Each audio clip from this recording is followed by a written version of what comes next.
As the Catholic Church prepares to lay its pope to rest and elect its next leader, it raises this question. What power and influence could a changing church have on American politics? No justice, no peace! It was a Supreme Court ruling that rocked the country, swiftly and severely restricting abortion rights in much of the U.S. In roughly half the country, abortion is, as of now or soon will be, illegal. U.S. Catholic bishops quickly praised the court for overturning what it called 50 years of unjust law that has permitted some to decide whether others can live or die. And the Vatican pointed out that Pope Francis has spoken out strongly and unequivocally against abortion. It was a decision delivered by a court with a Catholic supermajority. 6 justices raised Catholic voted for Dobbs, including Clarence Thomas, here giving the commencement address at a Catholic college. And I am decidedly and unapologetically Catholic. But when asked whether their personal beliefs would influence their rulings, Catholic justices have consistently argued no. I can't take policy positions or express my personal views before the committee, because my personal views don't have anything to do with how I would decide cases. Yet the Dobbs ruling sparked heated debate about the separation of church and state and showed how the church's source of influence in the U.S. has changed. So help me God. Before John F. Kennedy was elected as the first Catholic president in 1960, concerns that the church would guide U.S. policy pushed him to make a famous speech on religion. I am not the Catholic candidate for president. I am the Democratic Party's candidate for president, who happens also to be a Catholic. He would get a decisive 80% of the Catholic vote, many of them Irish, Polish, Italian, and German immigrants who lived in ethnic neighborhoods where church attendance was high and the church's influence was strong. But assimilation and suburban flight would dilute that strength, and the next Catholic nominee, John Kerry, lost the Catholic vote. That form of ethnic Catholic precinct club Catholicism is over. And it's over, I think, for a very simple reason. You're now 5-6 generations out from the first immigrant groups. And the center of Catholic influence arguably shifted when many of those same immigrant families found upward mobility by going to law school, producing growing numbers of Catholic lawyers and judges. To be on the Supreme Court, you have to have studied at elite law schools, but to be nominated by Republican presidents, you need to have moral views that are consonant with his political positions. Where do you find those moral views plus the elite credentials? Catholics. Whether there's a direct line from the Supreme Court justice's Catholicism to Dobbs isn't clear. What is clear is that even as polls show most American Catholics support abortion rights, Catholic legal minds have been key in laying the groundwork for overturning Roe for decades. And close to 6,000 Catholic schools and 18,000 parishes provide a ready-made network for organizing anti-abortion rights groups, a major presence at the annual March for Life in Washington. The Catholic Church was the backbone of the pro-life movement for 50 years in the United States. And now a new wave of Catholic immigrants, largely from Latin America, and who have yet to fully embrace their power, could once again shift the center of influence for the church in the U.S. I want to talk more about this with Jack Jenkins, Religion News Service national reporter, and former Ohio Governor John Kasich, an MSNBC political analyst. So, Jack, it's interesting because today the Financial Times has a headline that says MAGA Catholics are trying to take back control of the church. So clearly they believe there's an important influence there. Certainly court watchers have debated about the influence of Catholics on the Supreme Court. What say you as you look at the big picture here?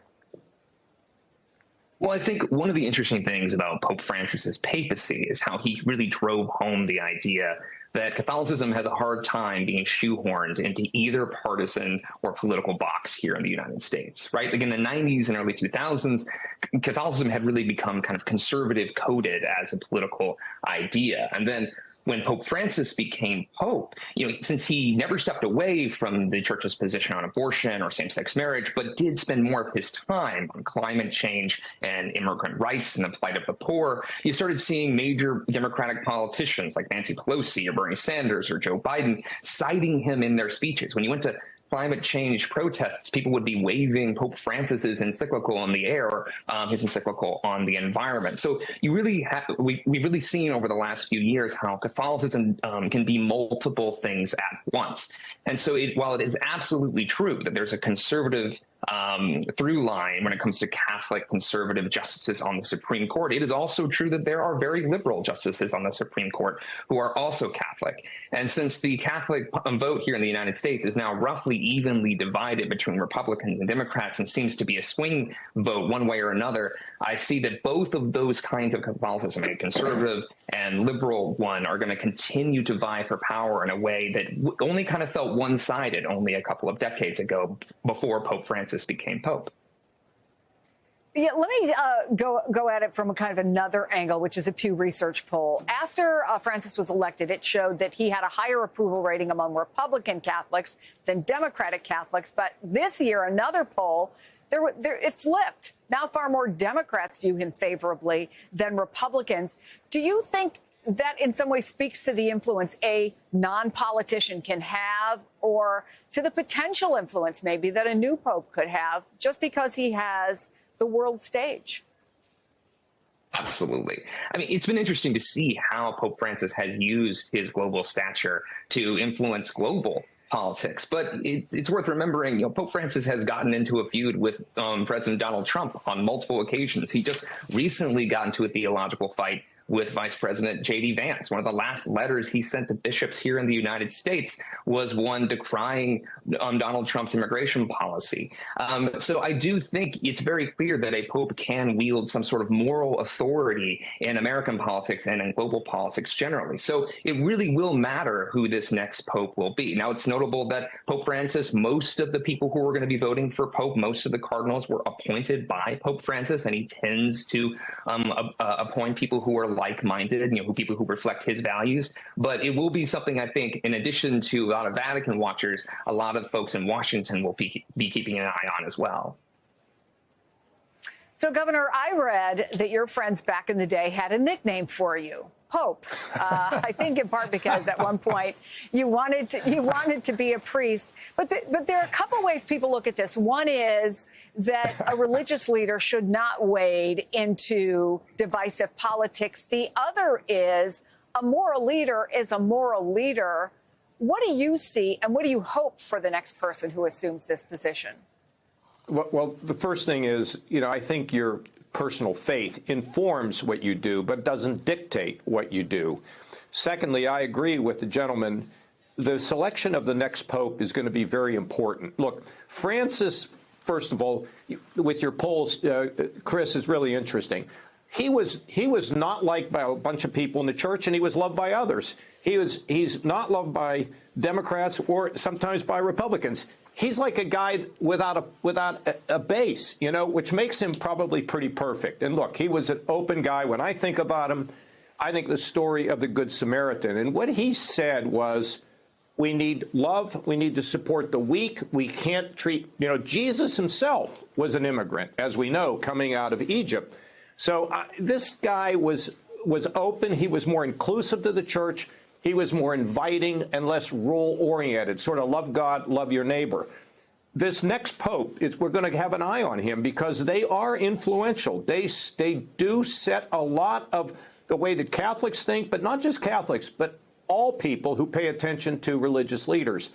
So the question is he going to retrench and make the church more conservative, or is he going to follow the lines the direction of Francis to say we need to be more welcoming, we need to be more open, and we should focus on those who are poor and sick and in trouble and the migrants. And that's what's going to be interesting. And that will be the great influence in the United States. And I saw with polling the other day, the issue of immigration we're kind of split as Americans. I would have thought it would have been overwhelmingly for reining all of them in, as they say. But I think you're starting to see things change a little bit. I think people in the country want those who are criminals to be thrown out, but the rest of the people who are hardworking, believing, family people, I think the public has been influenced by some of the things that Pope Francis has said.